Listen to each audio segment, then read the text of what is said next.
Hi friends, എല്ലാവർക്കും കില്ലൂസ് variety വേയിലേക്ക് സ്വാഗതം. അപ്പോൾ ഇന്ന് നമ്മളിവിടെ ഉണ്ടാക്കാൻ പോകുന്നത് ഒരു അട്ടാറ് ചിക്കൻ ബിരിയാണിയാണ്. അപ്പോൾ ആദ്യമായിട്ടാണ് ഈ ചാനൽ കാണുന്നതെങ്കിൽ ലൈക്ക് ചെയ്യാനും സബ്സ്ക്രൈബ് ചെയ്യാനും തൊട്ടടുത്തുള്ള ബെല്ലൈക്കണിൽ ഓൾ എന്ന ഓപ്ഷൻ ക്ലിക്ക് ചെയ്യാനും മറക്കല്ലേ.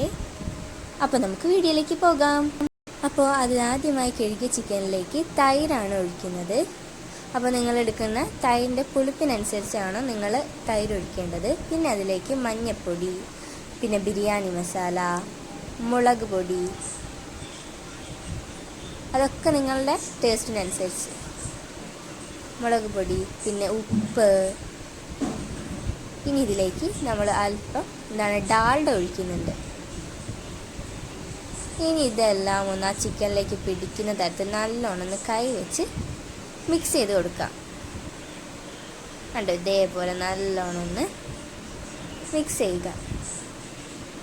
പിന്നെ ഞങ്ങളെ തൈരിന് കുറച്ച് പുളി കുറവായിരുന്നു. അപ്പോൾ ഞങ്ങൾ ടേസ്റ്റ് ചെയ്ത് നോക്കിയോ കുറച്ചും കൂടി തൈര് ഒഴിക്കേണ്ടി വന്നു. അപ്പോൾ ഞങ്ങൾ കുറച്ചും കൂടി ഒഴിച്ചിട്ടുണ്ട്. പിന്നെ അതിലേക്ക് വിനാഗിറാണ് ഒഴിക്കുന്നത്. ഇനി നമുക്കിതൊരു 3 വിസിലടിയണ വരെ അവിടേക്ക് വയ്ക്കാം. ഇനി അടുത്തതായി നമ്മൾ ജാറിൽ വെളുത്തുള്ളി, ഇഞ്ചിയാണ് എടുത്തിട്ടുള്ളത്.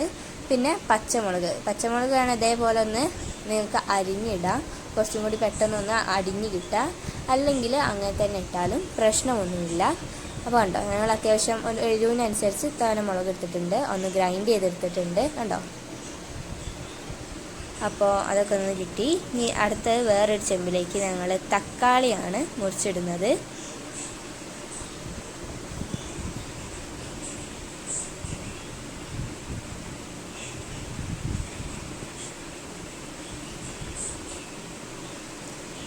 ഇനി അതിലേക്ക് സവാള ഇടാം. അരിഞ്ഞ സവാളയാണ്, നൈസായിട്ട് അരിഞ്ഞ സവാള.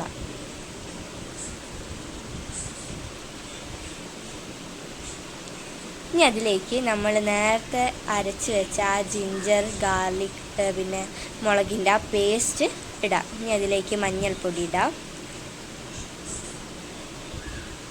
പിന്നെ അതിലേക്ക് നമ്മൾ നേരത്തെ ഇട്ട ബിരിയാണി മസാല,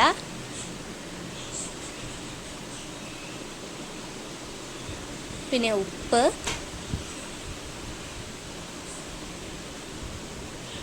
പിന്നെ തൈര്. അപ്പം നിങ്ങൾ തൈരിൻ്റെ പുളിക്കനുസരിച്ച് അതിലേക്ക് തൈര് ഒഴിക്കുക. പിന്നെ ഞങ്ങൾ ഡാൽഡയാണ് ഒഴിച്ചിരിക്കുന്നത്. ഇനി അതും നല്ലോണം ഒന്ന് കൈ വെച്ച് മിക്സ് ചെയ്യാം.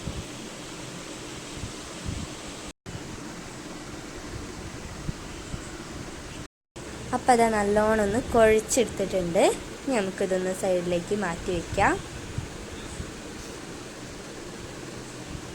ഇനി അടുത്തതായി ഞങ്ങളിവിടെ ഒരു ഇരുമ്പിൻ്റെ ചീഞ്ചട്ടിയാണ് എടുത്തിട്ടുള്ളത്. അതിലേക്ക് ഡാൽഡയാണ് ഒഴിക്കുന്നത്.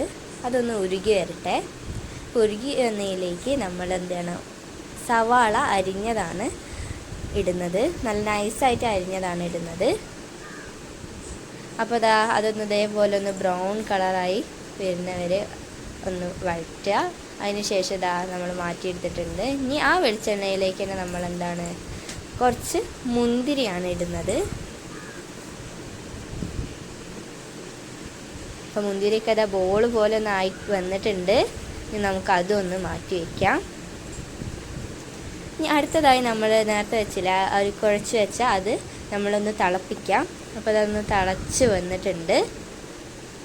അപ്പോഴേക്ക് നമ്മൾ എന്താണ് നേരത്തെ ഒരു 3 വിസിലടിക്കാൻ വെച്ചില്ലേനു ചിക്കൻ, അതിപ്പോൾ ഒന്ന് 3 വിസിലൊക്കെ അടിച്ച് റെഡി ആയിട്ടുണ്ട്. അതും കൂടി ഇതിലേക്ക് ആ തിളച്ച് വരുമ്പോൾ അത് ഇതിലേക്കൊന്ന് ഇട്ട് കൊടുക്കുക. എന്നിട്ടൊന്ന് നല്ലോണം ഒന്ന് മിക്സ് ചെയ്യുക.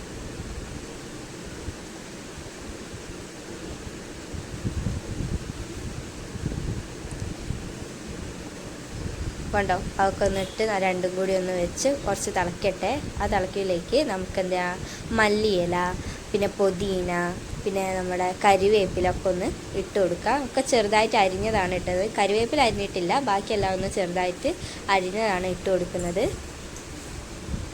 ഇനി അതൊന്ന് നല്ലോണം മിക്സ് ചെയ്യാം.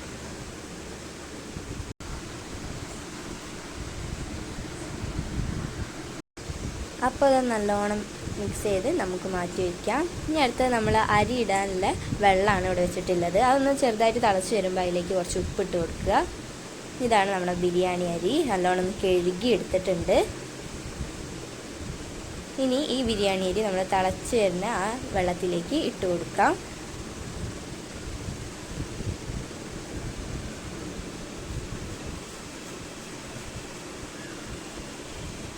അപ്പോൾ അത് അരിയൊക്കെ നല്ലോണം ഒന്ന് തിളച്ച് വന്നിട്ടുണ്ട്. ഒരു 75% വേവ് മതിയാവും. അപ്പോഴത്തേക്ക് നമുക്ക് ഒന്ന് കോരിയെടുത്ത് വേറെ പാത്രത്തിലേക്ക് മാറ്റാം. അപ്പോൾ അതാ നമ്മൾ ആ അരി എടുത്തിട്ട് നമ്മൾ നേരത്തെ വെച്ചില്ല ഒരു ഗ്രേവിൻ്റെ ആ ചിക്കനും ഗ്രേവിയൊക്കെ പാടെ അതിൻ്റെ മുകളിലേക്കാണ് ഇട്ടിട്ടുള്ളത്. എന്നിട്ട് ഇതേപോലെ ഒരു കയ്യിൽ വെച്ച് ഒന്ന് റെഡിയാക്കി കൊടുക്കുക. അതിനുശേഷം അതിലേക്ക് നമ്മൾ നേരത്തെ ഫ്രൈ ചെയ്ത് വെച്ച് സവാളയും മുന്തിരിൻ്റെ അതിന് ഇട്ട് കൊടുക്കുക. ഇനി അതിന് മുകളിൽ പിന്നെ നമ്മൾ എന്ത് ചെയ്യുക, നമ്മൾ അരി ഇട്ട് കൊടുക്കുക. എല്ലാ അരി ഇതേപോലെ ഇട്ടതിന് ശേഷം അവസാനം നമുക്ക് എന്ത് ചെയ്യുക, ഇതേപോലെ ഒന്ന് മുകളിൽ ആ ഉള്ളി ഒന്ന് സ്പ്രെഡ് ചെയ്ത് കൊടുക്കുക. ഇനി പിന്നെ നമ്മൾ നേരത്തെ ഈ ഉള്ളി മുന്തിരി ഫ്രൈ ചെയ്തെടുത്തില്ലേ, ആ ഓയിലാണ് നമ്മൾ അതിൻ്റെ മുകളിൽ ഒഴിച്ചു കൊടുക്കുന്നത്. ഇനി ഇതൊന്ന് നമുക്ക് മൂടി വെച്ച് അതിൻ്റെ മുകളിലൊരു കനലൊരു സാധനം വയ്ക്കുക. പിന്നെ നമ്മുടെ കനലൊന്ന് ഇട്ട് കൊടുക്കുക. അതൊക്കെ ഇട്ട് കൊടുത്തതിന് ശേഷം ഒരു 10 മിനിറ്റ് വെക്കുക. അപ്പോൾ അതാ നമ്മളതൊക്കെ എടുത്ത് നോക്കി ഇപ്പോൾ റെഡി ആയിട്ടുണ്ട്. ഇനി നമ്മൾ അടുത്ത പണി പറഞ്ഞാൽ ഈ റൈസ് ഒന്ന് വേറെ പാത്രത്തിലേക്ക് ആക്കുക. ഗ്രേവീൻ്റെ അവിടെ നിന്നൊക്കെ ഒന്ന് വടിച്ചെടുത്ത് വേറെ പാത്രത്തിലേക്ക് ആക്കാം. അപ്പോൾ അത് അതേപോലെ റൈസ് ഒന്ന് ഇട്ടുക, എന്നിട്ടൊന്ന് ഇളക്കി കൊടുക്കുക റൈസ്. കാരണം അടിയത്തെ ഗ്രേവീൻ്റെ റൈസ് ഉണ്ടാവില്ല, അതും കൂടി മറ്റേ ചോറിലേക്ക് പിടിക്കുക. നല്ലോണം ഇട്ടെടുക്കുക. അപ്പോൾ നമ്മളെ ബിരിയാണി ഇതവിടെ റെഡി ആയിരിക്കുന്നു. സൂപ്പർ ടേസ്റ്റായിരുന്നു. അപ്പോൾ എല്ലാവരും ഒന്ന് വീട്ടിൽ ട്രൈ ചെയ്ത് നോക്കുക, എല്ലാവർക്കും ഇഷ്ടപ്പെടും. അപ്പോൾ ലൈക്ക് ചെയ്യുക, സബ്സ്ക്രൈബ് ചെയ്യുക, ഷെയർ ചെയ്യുക. Thank you.